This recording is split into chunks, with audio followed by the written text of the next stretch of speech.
Good morning dear students, class 10th subject Punjabi. बेटा अज आप ਸਾਹਿਤਿਕ रंग 2 बुक का फर्स्ट चैप्टर करांगे मैं किसी तो घट नहीं। ਸਾਹਿਤਿਕ रंग का फर्स्ट चैप्टर है मैं किसी तो घट नहीं, जिसे लेखक का नाम की है दर्शन सिंह आस्ट, डॉक्टर दर्शन सिंह आस्ट। पहला की है बेटा, लेखक बारे लिखा गया है मैं किसी तो घट नहीं कहानी दर्शन सिंह आस्ट की लिखी हुई है। कहानी की मुख्य पात्र कौन है? रजनी, जिसनों पोलियो की बीमारी है, जिस कारण वो अपनी दोवें लत्तां तो अपाहज है। उसदियां दोवें लत्तां काम नहीं करदियां, पर उस विच हौंसला ते उत्साह कुट-कुट के भरिया होया है। स्कूल विच इकल्लियां ही एक सप नूं काबू करके वो सब लई प्रेरणा स्रोत बन के उभरदी है। की है बेटा, रजनी नाम की कुड़ी है जिसनों पोलियो है, जिस कारण वो चल फिर नहीं सकती, परंतु उस विच उत्साह बहुत है, जिस कारण वो उसने कली ने ही एक सप नूं काबू करके वो सब लिए प्रेरणा स्रोत बन गई। की है बेटा, इस विच चैप्टर च की है रजनी की उम्र 11-12 सालां दी सी। पोलियो की बीमारी करके उसदियां दोवें लत्तां नकारा हो चुकियां सन, पर उस विच अगे बढ़न का बहुत जज्बा ते उत्साह सी। कई खेड मुकाबलियां में उसने इनाम जिते सन। रजनी कदे भी स्कूल तो गैर हाज़र नहीं सी हुंदी। उसका पिंड स्कूल तो 3 किलोमीटर दूर कितना दूर सी बेटा? 3 किलोमीटर शहर विच सी। वो ट्राईसाइकिल ते बड़ी हिम्मत नाल पढ़न जांदी। जद कदे मौसम खराब हुंदा तो अपनी मम्मी दे कहण ते भी छुट्टी ना करदी, क्योंकि उसके स्कूल सब तो वध हाज़री वाले विद्यार्थी नूं इनाम मिलदा सी। वो अपनी हाज़री किसी तो घट नहीं होण देना चाहुंदी सी। वो कहंदी सी कि थोड़ा बहुत खराब मौसम उसकी राह नहीं रोक सकता।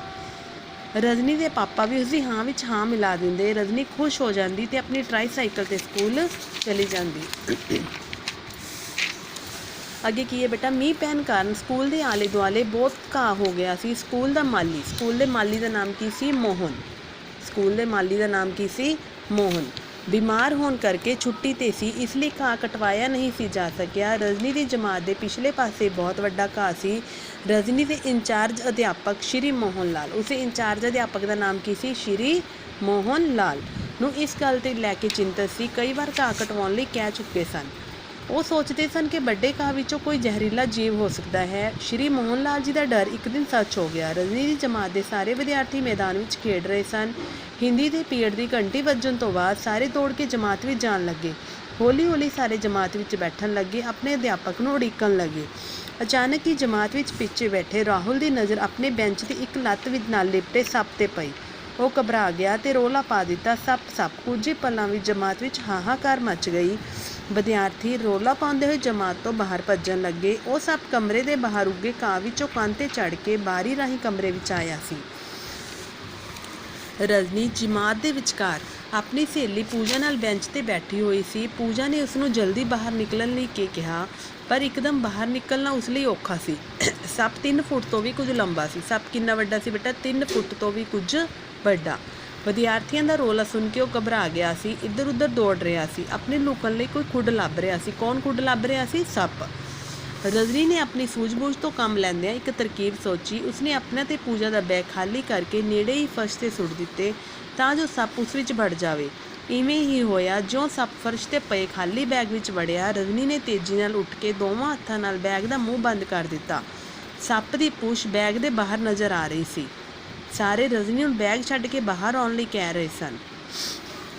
पूजा ते होर जमाती, रजनी सहेली का नाम की सी बेटा? पूजा ते होर जमाती कमरे के बाहर खड़े रौला पा रहे सन, पर रजनी ने बैग का मूँह घुट के फड़िया होया सी। किसने बैग का मूँह घुट के फड़िया होया सी? रजनी ने।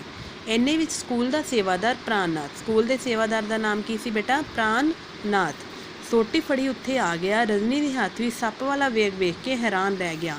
प्राणनाथ ने रजनी नूं जल्दी बैग छड्ड देण लई कहा, क्योंकि इस नाल उसनूं बहुत खतरा सी। उसने कहा रजनी बैग छड्ड के बेंच ते चढ़ जावे, तां जो सप नूं बैग विच ही मार देवे। सप रजनी नूं डंग मार सकदा सी, पर रजनी ने बड़ी बहादुरी नाल उत्तर दिता कि सप बैग विचों बाहर नहीं आ सकदा, क्योंकि उसने घुट के इसका मूँह बंद किया होया है। सप बैग विच फुकारे मार रहा सी, पर रजनी नूं बिल्कुल डर नहीं लग रहा सी। प्रिंसीपल साहब, अध्यापक ते होर कर्मचारी भी उत्थे आ गए। चौकीदार ने कहा सप नूं जल्दी मार दिता जाए, पर रजनी बोली सप नूं मारिया ना जाए, क्योंकि बैग विच पूरी तरह बंद है।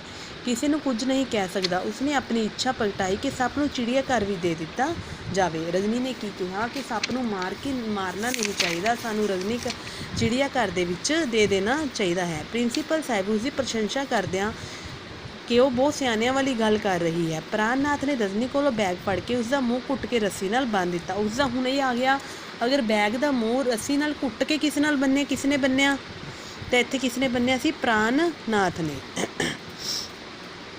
ਚਿੜੀਆ ਘਰ ਦਾ ਅਫਸਰ ਇਹ ਸੁਣ ਕੇ ਬਹੁਤ ਹੈਰਾਨ ਹੋ ਗਿਆ ਕਿ ਸੱਪ ਨੂੰ ਕਾਬੂ ਕਰਨ ਵਾਲੀ ਬਹਾਦਰ ਲੜਕੀ ਅਪਾਹਜ ਹੈ। ਉਸ ਨੂੰ ਇਹ ਗੱਲ ਬਹੁਤ ਚੰਗੀ ਲੱਗੀ। ਉਸ ਲੜਕੀ ਦੇ ਮਨ ਵਿੱਚ ਜੀਵ ਜੰਤੂਆਂ ਪ੍ਰਤੀ ਪਿਆਰ ਹੈ। ਉਸ ਨੂੰ ਪਤਾ ਸੀ ਕਿ ਸੱਪ ਸਾਡਾ ਦੁਸ਼ਮਣ ਨਹੀਂ, ਕੇਵਲ ਉਸ ਵੇਲੇ ਹੀ ਡੰਗ ਮਾਰਦਾ ਹੈ ਜਦੋਂ ਉਸ ਨੂੰ ਕਿਸੇ ਤੋਂ ਖਤਰਾ ਮਹਿਸੂਸ ਹੋਵੇ। ਆਮ ਲੋਕਾਂ ਨੂੰ ਇਹ ਨਹੀਂ ਪਤਾ, ਇਸ ਦੇ ਜ਼ਹਿਰ ਤੋਂ ਕਈ ਤਰ੍ਹਾਂ ਦੀਆਂ ਦਵਾਈਆਂ ਵੀ ਬਣਦੀਆਂ ਹਨ। ਸਕੂਲ ਵਿੱਚ ਸਾਲਾਨਾ ਸਮਾਰੋਹ ਕਰਵਾਇਆ ਗਿਆ। ਸਾਲਾਨਾ ਸਮਾਰੋਹ ਦਾ ਐਨੂਅਲ ਫੰਕਸ਼ਨ। ਚਿੜੀਆ ਘਰ ਦੇ ਮੁੱਖ ਅਫਸਰ ਨੇ ਰਜਨੀ ਨੂੰ ਬਹਾਦਰੀ ਦਾ ਇਨਾਮ ਦਿੱਤਾ ਅਤੇ ਕਿਹਾ, ਰਜਨੀ ਸਾਰਿਆਂ ਲਈ ਮਿਸਾਲ ਹੈ ਜੋ ਆਪਣੀ ਸਰੀਰਕ ਪਕੜਾਂ ਦੇ ਬਾਵਜੂਦ ਕਿਸੇ ਤੋਂ ਘੱਟ ਨਹੀਂ।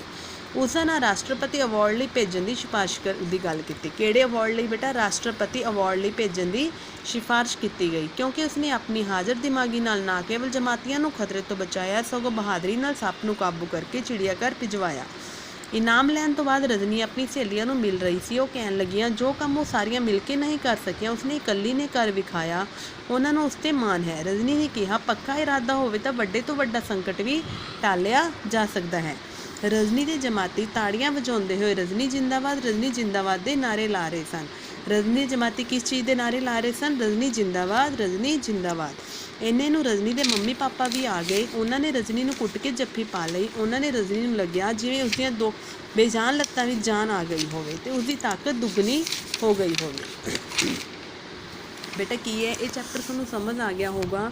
ਇੱਕ ਰਜਨੀ ਨਾਮ ਦੀ ਲੜਕੀ ਸੀ ਜਿਸ ਦੀਆਂ ਲੱਤਾਂ ਅਪਾਹਜ ਸਨ, ਜਿਸ ਨੂੰ ਪੋਲੀਓ ਦੀ ਬਿਮਾਰੀ ਸੀ, ਪਰੰਤੂ ਉਸ ਵਿੱਚ ਉਤਸ਼ਾਹ ਅਤੇ ਹੌਸਲਾ ਬਹੁਤ ਜ਼ਿਆਦਾ ਸੀ। ਉਸਨੇ ਉਸਦੀ ਕਲਾਸ ਦੇ ਵਿੱਚ ਸੱਪ ਆ ਗਿਆ ਸੀ, ਜਿਸ ਨੂੰ ਉਸਨੇ ਅਪਾਹਜ ਹੋਣ ਦੇ ਬਾਵਜੂਦ ਵੀ ਇਕੱਲੀ ਨੇ ਹੀ ਉਸ ਨੂੰ ਬੈਗ ਵਿੱਚ ਬੰਦ ਕਰ ਲਿਆ ਸੀ ਅਤੇ ਉਸ ਨੂੰ ਮਾਰਨ ਦੀ ਬਜਾਏ ਚਿੜੀਆ ਘਰ ਵਿੱਚ ਭੇਜਣ ਦੀ ਸਿਫਾਰਿਸ਼ ਕੀਤੀ, ਜਿਸ ਕਰਕੇ ਉਸ ਨੂੰ ਐਨੂਅਲ ਸਾਲਾਨਾ ਸਮਾਰੋਹ ਵਿੱਚ ਉਸ ਨੂੰ ਬਹਾਦਰੀ ਦਾ ਇਨਾਮ ਦਿੱਤਾ ਗਿਆ ਅਤੇ ਰਾਸ਼ਟਰਪਤੀ ਅਵਾਰਡ ਭੇਜਣ ਦੀ ਸਿਫਾਰਿਸ਼ ਕੀਤੀ ਗਈ।